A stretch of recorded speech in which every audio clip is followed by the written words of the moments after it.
There's a full moon happening in Virgo Hasta Nakshatra on the 6th of April at 2:34 p.m. Melbourne, Australia time, 12:34 a.m. EDT time. These are both ascending numbers. The 12:34 is 1, 2, 3, 4, 2:34, 2, 3, 4. And I know the moon will not be exactly full at an ascending time all around the world, but I still really feel like this is such a beautiful sign and reminder that all full moons, but especially this one, has this potential to really help us step up and level up like these numbers into a higher vibrational timeline for ourselves.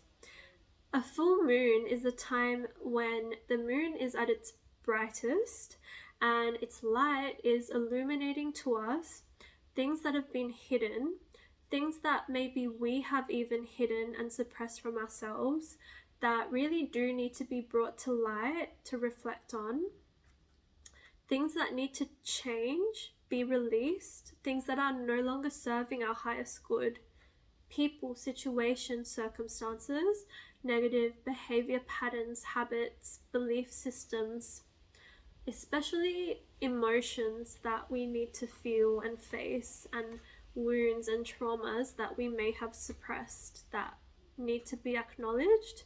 We need to feel it so we can heal it, and then we release it, and then we're happy and we're free. But this time of the full moon can really bring things up. There is this theme that I picked up on for the month of April, but especially leading up to this full moon, is the balancing of Mercury and the moon, which is our mind and our emotions. Mercury is our mind, the moon is our emotions. In the Vedas, it actually says through the mind, through the moon, the mind was born. So the moon literally birthed Mercury, and it makes sense because we have this ability to really intellectualize and analyze our emotions even, and this can be to our detriment because we don't allow ourselves to fully feel things that come up to be processed. And if you don't allow yourself to feel the emotions fully, they get suppressed and pushed away somewhere within you. That becomes a part of your shadow self, and a part of your pain that you carry with you, that if you release that and feel that painful thing, you might be able to release it from you.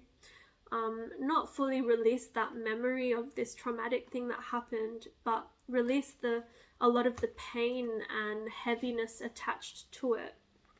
And this full moon has the potential for a lot of healing. It is in the sign of Virgo, which is ruled by Mercury, in the nakshatra Hasta, which is ruled by the moon. So that's where this Mercury moon balancing comes through. But this nakshatra has the potential to really use your mind, Mercury, in the most powerful and positive way, because Mercury is exalted in this sign. So our mind is really comfortable and does its best here. So we can actually use our mind to do really positive practical practices that will help us process our emotions, our moon energy. This can be things like meditation, journaling, reflecting, breath work, yoga. These are practical practices that you have to use your mind, but they actually help you release suppressed emotions. So it's a very good day to do this. Please, please, please allow yourself time to do at least one of these practices for yourself. You all owe that to yourself, to allow yourself to do that in a healing work. Hasta, the symbol is the hand, and this hand to me is very symbolic of our divine divine feminine energy, because the hand must be open and receptive to all of the divine wisdom and guidance and insight that the universe, that your higher self, that God wants to give to you. The hand is also symbolic of being a healer, and you can give that hand, like be a helping hand to others, and you give that support, and you like receive blessings in return for that as well. It's that divine law of the universe of like giving and receiving, that is going to be apparent at this time of the full moon. Like, are you giving back to your world, to your community, just as much as you're receiving? Is there a good balance between that? Are you open to receiving everything that you deserve, and are you also in return giving back just as much as you are receiving from the universe? And is that equal, or are you giving too much of yourself, opening up your hands but clenching your fists for those times where you actually need to receive, because you also deserve to receive just as much as you give. So that is that theme there. This nakshatra has the 5 stars, which symbolize the 5 fingers, which I find just so beautiful. And there is this symbol that you can see of the constellation. It looks like a crow. And the crow, this animal, the spirit animal, is so magical, very symbolic of death and rebirth. So I do really feel this huge energy leading up to this full moon of major transformations that we have the potential to go through. But transformation requires death of the old version of ourselves. We need to be ready to release some things that do not serve us anymore, and that is what the crow symbol is showing us, that death and rebirth, transformation, also being fearless, following our destiny, and being really open and ready for that emotional change. In some cultures, I've actually heard that the crow can be our ancestors, like showing up in this physical reality, in form of the crow, and they show up to help and protect us and guide us.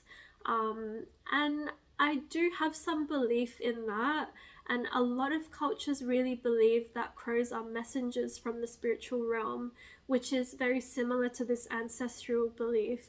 So if you do believe that, then the day of the full moon is a very powerful day to try and connect with your loved ones, your ancestors, your spirit guides, and ask for that divine wisdom, that insight and protection, and anything that they are trying to message across to you through the crow.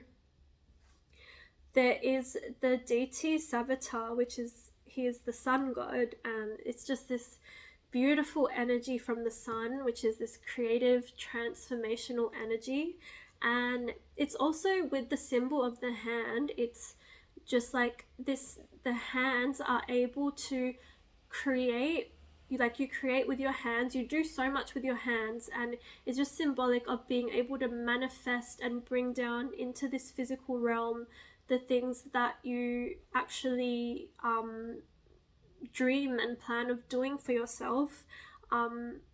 You can actually materialize those through hard work, through actually doing hard practical work to manifest your dreams and your goals. That is possible, and very, not just possible, but it's guaranteed through this nakshatra. So you will have that optimism through this star to know that you can really accomplish anything you want to if you put your mind to it. This energy of Virgo can be very critical and judgmental of yourself and of others, and it's just this is just the very darker shadow aspect of Virgo, and it's just really important to not judge yourself or be critical of any emotions and things that come up, and don't be overly analytical about that emotional nature. You need to really allow yourself to flow through and feel everything that comes up, and not analyze it, especially on this day. And you may lead into that tendency because of that Virgo strict energy that it holds. But you can hone in on that energy in a very positive way by just really, instead of being critical, just think about your life and reflect in it in a way that, how can you perfect your goals? How can you perfect your life? If there are things that you're critically analyzing and saying, this is wrong, this is not working, that's also good that you're able to see those things and really be analytical about that and just perfect your goals and what you see for yourself in your future. So really allow yourself to feel everything fully. Ground in nature on this day. This nakshatra especially is so connected to green grass, like nature, green nature. It's an earth sign, Virgo, but you can be especially sensitive to energies, and nature is the biggest healer of all.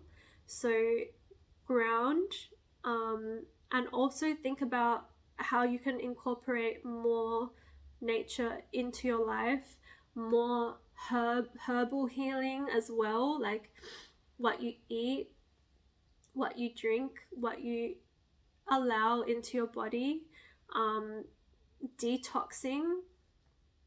On this day especially, it's a good idea to eat light, fast, detox, do what is called to you. But for a lot of you, it would be a good idea to do that, because trust your intuition with it as well and what your body is asking you to do. But the lighter you are, I believe, the more insight you'll be open to receiving, because your body won't be busy digesting food instead. But for some of you, you may actually need just extra nourishment. Listen to your body at this time. But on this day, try and clean and cleanse everything, your home, your mind, your body, and your soul. So actually physically cleaning and decluttering your home is something you can do. I like to, even if you want to be extra with me, I like to wash even my bed sheets and my bed linen and clear out the old stagnant energy from that. Do a ritual with like sage, candles, incense, and set your intentions when you do that to just clear out any old lingering energies that no longer serve you. And then you clear your mind through those practices I mentioned before, like meditating, journaling, reflecting, allowing yourself to be present and mindful, and cleansing your body through the detoxing. Do these practices and anything else that's called to you on this day, and really allow yourself to balance out that Mercury and Moon energy, and really reflect on that as well. Like, is your mind and your emotional state at peace with each other, or do you over intellectualize yourself and not allow yourself to feel things fully? Or is it in a positive way that you allow yourself to intellectualize your emotions but also feel them? Because both are very important.